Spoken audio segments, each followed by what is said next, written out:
So, how many years have you been in your current position? Okay. Since 2003, 2003, 4, so 5, 6, 7, 8, years. 9. Almost In 8 years. those 8 years, did you ever have to make a very difficult decision, something that perhaps was against your morals, or something you didn't feel like was right or didn't want to do?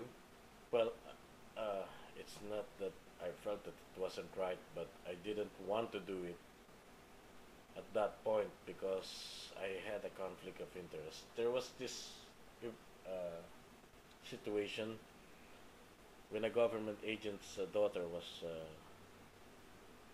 reportedly raped, and this government agent is a good friend of mine.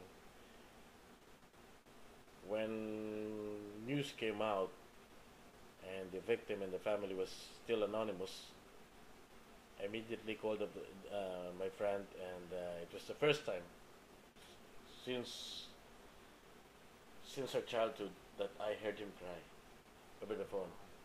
He's a tough man, and yet this is the first time that I heard him cry. I told him, "Do you need help? I'll go over there. Uh, I'll call you if I need help right now. Help is with me. I just need to talk it over with you." Okay, then talk. I'll listen. After that, I was given the assignment to proceed to their place and do the story.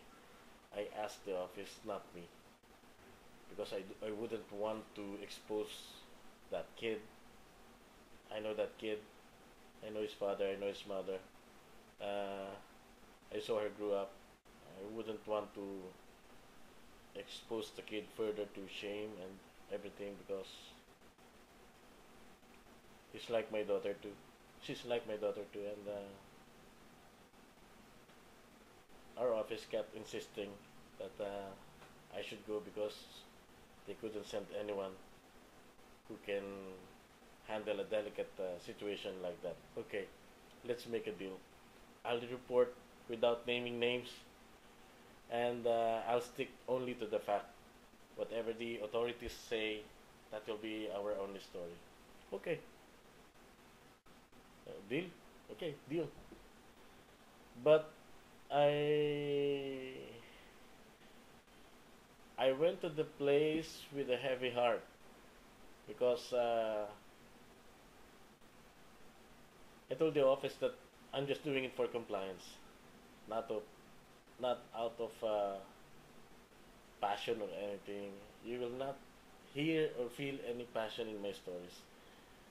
This will be, he said that, this happened, okay, story. That's it. Out of compliance. I even do my story for only 30 minutes. Oh, wow. Because there's nothing to. And in my 5 days of stay in that place, there's constant communication between me and my friend. I always tell him, "Oh, this is my story. This is how we are going to move it today." Okay, that's fine with me. Okay, you take care. Uh, let's see each other after this. Okay, you take care. You take care of your kid. Okay, bye. Following morning. So how are you? How's the kid? Do you need anything? Do you need money or need food? I can send some without even going there because I wouldn't go there. I wouldn't go there myself. I wouldn't want to give the kid a feeling that I'm trying to take advantage of the friendship to get an interview, an exclusive interview. I wouldn't go there. I can send something. There's always ways of sending help, food, or anything. Uh, every day I would give my friend, I would send a text message, just pray. Remember, your family is still with you. They're the most valuable part of your life. Pray, be thankful. Every day, and it's quite difficult for someone like me to be involved. It's that it's at that point that I realized that it's it's difficult for people like me to handle situations like that because you eventually begin to realize your vulnerabilities. And I actually found myself being sensitive at that point. And it's not usual for me before that coverage.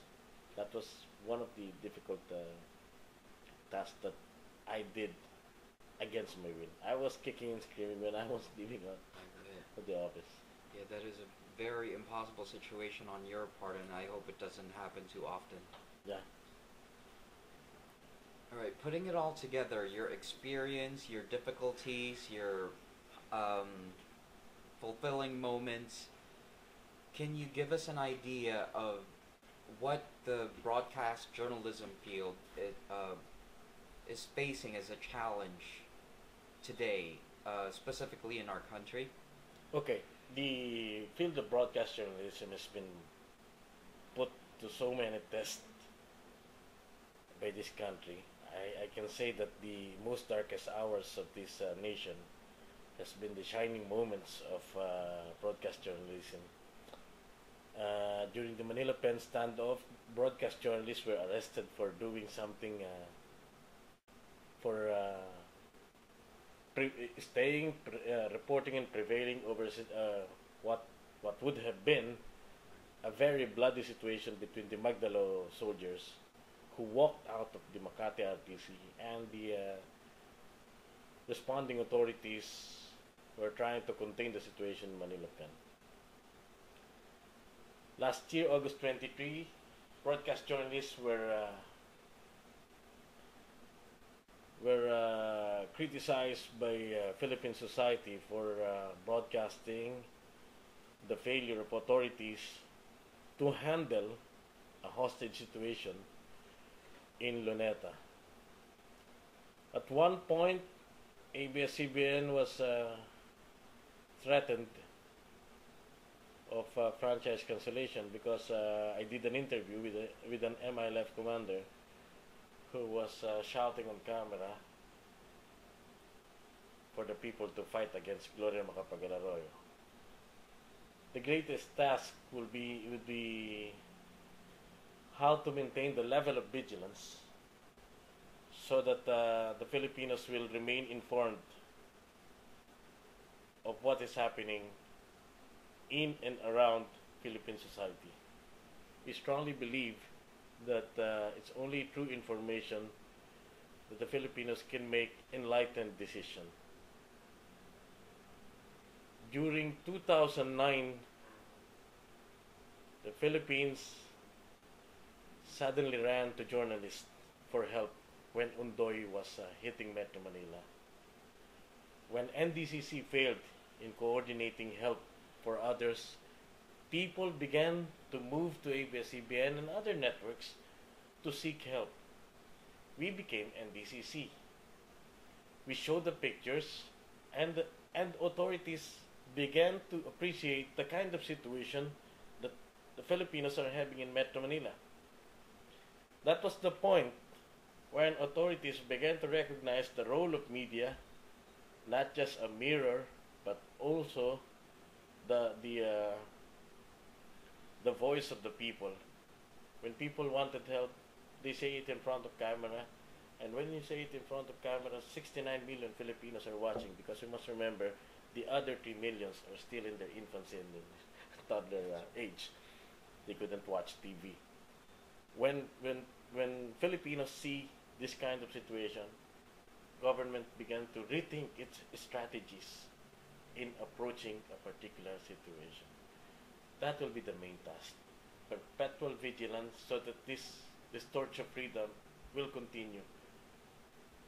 When broadcast journalism submits itself to authorities, and who would want to limit the abilities of media with the right of reply bill, that in return will also limit the access and ability of the public to secure a truly democratic system where the sovereignty of the people will be truly engaged, not only in elections.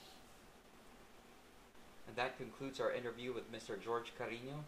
Sir George, Thank you, maraming Vic. salamat po We appreciate that you opened up your personal life to us. I personally didn't realize how difficult, someone in your field, have to go through to be fulfilling in their work. And I guess our message to everyone who's going to watch this video is, to strive hard or work hard to achieve your goals and to keep that sense of responsibility and good morals, especially in our country. And we hope you reach your goals very soon, and more power to you and ABS-CBN. Thank you. Thank you, sir.